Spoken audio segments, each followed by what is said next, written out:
Bonjour à tous, je suis Lauriane Mathieu, coach en comportement canin et équin. Aujourd'hui, nous allons aborder le sujet de la marche en laisse. Nous allons d'abord commencer par voir les différents types d'outils disponibles pour apprendre à son chien à marcher en laisse. Nous avons en premier lieu le collier plat, donc collier tout simple. Moi personnellement, il ne me sert uniquement qu'à mettre la médaille de mon chien dessus. Nous avons ensuite ici un collier dit lasso. Alors la particularité de ce collier, c'est qu'il est réglable, donc il peut tout à fait être en étrangleur ou réglé de manière fixe. Par contre, on peut constater qu'il est en corde, donc contrairement au collier plat, beaucoup moins confortable pour le chien. Ensuite, nous avons les harnais. Donc ici, nous avons un exemple type d'un harnais en Y, avec une boucle évidemment sur le dos et une boucle devant, donc très pratique pour les chiens qui tirent dans l'apprentissage. Très pratique sur ce harnais, ici une attache devant, donc super quand le chien est un peu réticent pour passer sa tête. Simplement on ouvre ici et du coup plus de stress pour le chien.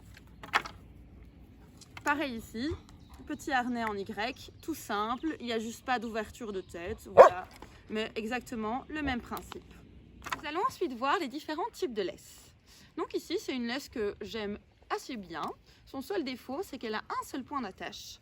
Elle est assez élastique, donc quand le chien tire, ça permet de ne pas avoir tout de suite une traction, mais de prévenir le chien, ah, ça commence à tirer légèrement, mais j'ai du mou. Donc généralement, c'est assez facile parce que les chiens vont arrêter de tirer eux-mêmes. Nous avons ici la laisse à 2 points d'attache. Donc celle-là, je l'aime beaucoup, c'est celle que je préfère. Dans l'apprentissage des chiens, quand j'utilise donc ce genre de harnais, je vais attacher ma laisse sur le dos du chien, on le verra tout à l'heure en live. Et l'autre attache devant le chien, ce qui me permet de pouvoir travailler en double laisse, ce qui me permet de modifier l'équilibre de mon chien et de pouvoir travailler sur l'équilibre de mon chien. Super pratique. On a également donc les longes, ça c'est super pratique par exemple en ville, quand j'ai un peu d'espace, quand je suis près des étangs mais que je ne peux pas lâcher mes chiens. Je prends simplement une longe, ce qui permet à mon chien d'avoir beaucoup plus de mouvement et donc beaucoup moins de chances de tirer sur une courte laisse. Donc le chien forcément va tirer, que ce soit dans son apprentissage ou pour une réactivité, ça peut arriver, surtout en laisse courte. Pourquoi ? Ça peut être des raisons très simples. Une odeur super intéressante, le chien a très envie d'y aller, d'aller sentir l'odeur, donc qu'est-ce qui va se passer ? Hop, il va tirer sur sa laisse. Un autre congénère qui passe en rue, le chien regarde, forcément qu'est-ce qui va se passer ? Hop, il est un petit peu intrigué, hop, il va tirer sur sa laisse. Mais qu'est-ce qui se passe quand le chien tire sur un collier ? Donc là je parle simplement d'un collier plat, d'accord, qu'on place donc bien ici. Donc déjà si on peut essayer, déjà sur l'humain, déjà juste en faisant ça, c'est pas très agréable d'avoir un contact proche de ma gorge. Et il faut pas croire, chez le chien, c'est la même chose, d'accord ? Quand le chien va tirer, le collier va agir ici sur sa trachée, ce qui évidemment l'entrave dans sa respiration et peut même provoquer des toussotements. Le collier agit également sur de nombreuses terminaisons nerveuses, ce qui peut provoquer des problèmes oculaires et à long terme, le chien peut en devenir aveugle. Le cou contient également les glandes hormonales, dont la thyroïde. Le collier peut donc agir sur cette glande et donc il y a un risque d'hypothyroïdie dû à la pression autour du cou. Dans des cas les plus graves, quand le collier compresse depuis plusieurs années la trachée et le cou, on peut risquer des problèmes neurologiques, voire même par après une paralysie au niveau des membres. Maintenant, nous allons passer à la pratique. Donc, je vais vous montrer quelques exercices que vous pouvez faire tous les jours, même à la maison, avec votre chien, pour améliorer tout ça. D'accord ? Donc, on va s'armer tous ensemble d'un petit harnais. Donc, ici, sur ma première chienne, elle aura un True Love. Et mon mâle aura un Dog Copenhague. Donc, tous les deux des harnais en Y. J'ai choisi celui-là pour Simba, car il est un petit peu plus fin que le True Love, comme vous pouvez le constater. Un peu moins envahissant. Et j'ai un peu moins d'irritation des aisselles. Alors attention, ne prenez pas de harnais en T. Donc les harnais norvégiens type Julius, Animalin, tout ça malheureusement sont des harnais qui vont également blesser le chien à long terme. Le Julius, vous avez une barre donc à l'avant qui passe non seulement sur la trachée, mais elle passe également sur les muscles ici de l'épaule de votre chien. Donc votre chien forcément sa mobilité sera réduite. Il appuie ici au niveau du dos. Donc à long terme, vous pouvez même avoir le dos qui se creuse. Et c'est le même principe malheureusement avec l'animalin, donc privilégier des harnais en Y ou en H. Par exemple, Simba, il a un petit peu de mal à mettre son harnais. D'accord, donc ici, passer la tête dans le harnais. Vous voyez ici, il tire la langue, il m'envoie pas mal de signaux.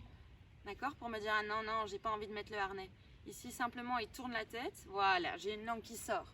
Donc là, mon chien m'indique ok, je suis mal à l'aise. Au préalable, j'ai appris à Simba à passer sa tête dans des choses. Exemple, un cône. J'ai pris un cône et j'ai appris à Simba dedans. Donc maintenant, le mot dedans est déjà plus acquis. Par la suite, je peux prendre une petite valeur de bonbon. Ici, c'est un petit peu de fromage.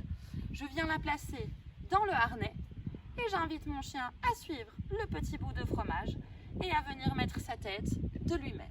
Comme ça, pas de stress. Deuxième petit exercice très pratique à travailler.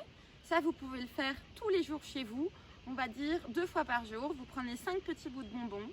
Et cet exercice s'appelle le prénom positif. Alors, on l'a fait avec Simba parce que simplement, quand je disais son prénom au début, systématiquement, j'avais des signaux d'apaisement. Donc des signaux où mon chien me disait « Waouh, ce nom me rend pas à l'aise ». Pourquoi? Parce que simplement, c'est toujours mon bébé d'amour, mon petit cœur, mon petit loulou. Et quand il fait une bêtise, évidemment, c'est Simba avec un ton évidemment bien plus énervé. Donc après, qu'est-ce qu'il a compris avec le Simba? Que c'était vraiment quelque chose d'extrêmement négatif. Et si mon chien fait une association négative avec son prénom, quand je vais l'appeler, qu'est-ce qui risque de se passer? Je risque de n'avoir aucune réponse ou d'avoir un chien qui va plus loin parce qu'il a évidemment compris que son prénom était une source de stress. Vous commencez simplement avec vos petits bouts de bonbons prêts. Bon, ici, il connaît un petit peu le jeu, donc c'est un peu plus facile. Mais dès qu'il va me regarder, porter de l'attention sur moi, je vais pouvoir dire « Simba !» Ouais. Et simplement féliciter. Ce qui va faire qu'à chaque fois que mon chien va entendre Simba, il va recevoir quelque chose d'agréable, donc son nom finalement va devenir quelque chose d'extraordinaire. Et la prochaine fois que je vais l'appeler, il va me regarder et je vais plus qu'à avoir à dire viens ici pour que mon chien vienne. Voilà l'exemple type. Simba, bravo mon cœur. Simba, ouais. Faire un petit peu de prénom positif avec Chiara également avant de commencer. Chiara, ouais, super. Chiara, oui, bravo. Chiara, ouais. Chiara, bravo. Et vous voyez déjà, rien qu'avec 2-3 fois ce prénom positif, j'ai un chien qui est beaucoup plus enclin à me regarder et mes demandes deviennent tout de suite beaucoup plus fun. Et là, hop, un petit jeu, j'ai un chien déjà connecté, prêt à partir avec moi.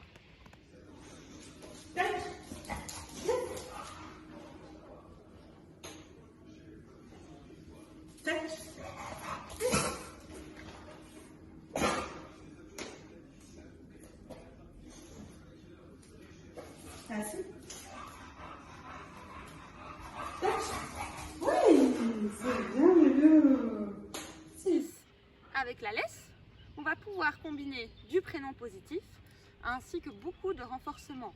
D'accord? Je vais vouloir et je vais aimer d'ailleurs que mon chien me regarde. C'est quelque chose que je vais renforcer dans la marche évidemment. Donc je vais partir avec lui, je vais lui proposer de venir avec moi. Sim, tu viens? Super bien ça. Voilà, et dès que mon chien part avec moi et me regarde, je peux féliciter et récompenser. Très bien mon garçon, super. Et je peux même, quand il a très bien fait, donner un petit bout de fromage ou de jambon en fonction de ce qu'aime votre chien. D'accord? Si par exemple mon chien tire par là-bas, je peux tout simplement venir le récupérer et venir hop, repartir avec lui. Oui. Et renforcer directement le moment où mon chien revient vers moi et me regarde. Alors attention, tous ces exercices sont à faire sur du court terme. D'accord? On ne va pas demander à son chien de marcher au pied pendant 1h30 à côté de soi. C'est des exercices, on passe dans la rue, il y a quelque chose d'un peu compliqué, le chien doit rester proche de nous. Super, alors là on peut utiliser cet exercice, c'est génial. Mais dans la vie de tous les jours, laissez vos chiens sentir. Laissez vos chiens aller se promener et prendre des initiatives. Ne contrôlez pas tout ce que fait votre chien. D'accord? Ok, super, tu viens? Bravo mon loulou. Et de temps en temps, je peux revenir dans le jeu. Simba? Ouais, super. Bravo. Très très bien. Ok, on accélère. Très bien. Simba? Ouais. Super. Ok. Simba? Très très bien. Simba? Oui. Là, vous avez vu, il regardait ailleurs. Le simple fait d'avoir dit son prénom et hop, j'ai récupéré le focus de mon chien. Très bien, mon garçon. Couché. Bravo. On va faire maintenant exactement la même chose en liberté, parce qu'au final, notre but, c'est de pouvoir promener son chien en liberté. Attention, par contre, quand on est dans la rue, qu'il y a beaucoup de gens, des voitures, toujours une laisse. On ne sait jamais. Ça reste des chiens, d'accord? Donc en liberté, là, je suis au milieu de nulle part, j'ai aucun risque, je peux lâcher mon chien. Et on y va. Tu viens, mon loulou? Ok. Juste à placer éventuellement mon... Ok, viens, mon loulou, au pied, s'il faut. D'accord, un plus près. Plus près, voilà, très très bien. Et pensez bien surtout, renforcer avec votre voix, c'est très important. Valorisez-les, d'accord? Il faut toujours que votre chien, il pense que c'est le meilleur chien du monde. Il n'y a aucun chien qui est mieux que lui. Lui, il le sait, hein. C'est le meilleur du monde, il le sait. Ok, on y va. Super. Pensez que vous pouvez avoir votre chien à droite ou votre chien à gauche.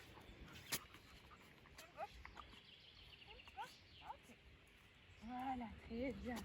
Très important, pareil, dans la vie de tous les jours, pouvoir avoir son chien d'un côté ou son chien de l'autre.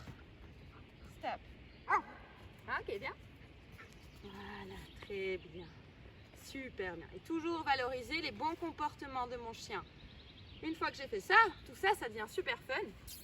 Il a envie d'être avec moi, ça devient génial d'être avec moi. Parce que tout ce qu'il fait bien est renforcé. Et quand il fait une bêtise, c'est pas grave. Je dois juste lui réexpliquer. Je veux qu'il vienne au pied, là il s'est pas assis au pied. Ok, au pied mon gamin. Et je viens le placer gentiment. Et mon chien est au pied. J'ai pas dû crier, j'ai pas dû m'énerver, j'ai pas dû mettre de collier étrangleur. Ok? Voilà. Très bien, stop. Très bien. Et là, j'ai un chien super concentré. Donc ici, nous allons travailler avec Kiara, berger australien de 3 ans, qui, elle, a tendance à tirer en laisse. Par exemple, elle voit un autre congénère en rue. C'est une chienne qui s'est fait, il faut le savoir, attaquer déjà 2 fois. Donc maintenant, quand elle voit un congénère dans la rue, elle a tendance à foncer et à aboyer comme une malade. Donc forcément, elle tire. Si je rajoute un collier pendant qu'elle démarre sur un chien, je rajoute, en plus d'une émotion qu'elle n'arrive pas à gérer, je vais rajouter de la douleur. Donc je vais rajouter une association négative. Si je commence à travailler comme ça sur une chienne qui a peur et qui part dans la défensive, si je rajoute de la douleur, je suis sûre que dans une semaine, son comportement est x10. Si je le travaille gentiment, sans douleur, en prenant compte de son émotion, en respectant sa zone de confort, je vais avoir une chienne après qui sera beaucoup plus à l'aise avec les autres chiens. Donc ici, j'ai attaché ma laisse sur le dos et devant. Nous allons donc travailler sur l'équilibre de Kiara et apprendre à Kiara à marcher proche de moi avec les 2 points d'attache. On y va? Voilà. La laisse sur le dos me permet de lui indiquer quand elle doit ralentir gentiment. Et la laisse de devant va lui indiquer, tu viens, la direction. Même chose maintenant avec Kiara en liberté. Est-ce que je peux avoir une marche proche de moi sans la laisse, hein? Tu viens? Hey! Super ma puce! Bravo ma puce! Ça? Super bien! Ouais, bien! Bravo chérie, tu viens? Ouais! Ok, du coup, même exercice ici avec un Shiba Inu. Trop mignon. Vous voyez, c'est beaucoup de félicitations orales, beaucoup de renforcement. Ouais, super chérie. Allez, viens, viens, viens, viens. Et assis. Super bien. Ah, Kitty, viens. Ouais, super ça. Ouais. Bravo. Super bien. Et voilà, merci à tous d'avoir regardé ma première vidéo explicative. N'hésitez pas à lâcher un petit commentaire pour me dire si vous avez apprécié ou simplement si vous avez des idées pour les prochaines vidéos. Un petit abonnement et un petit pouce bleu. Merci!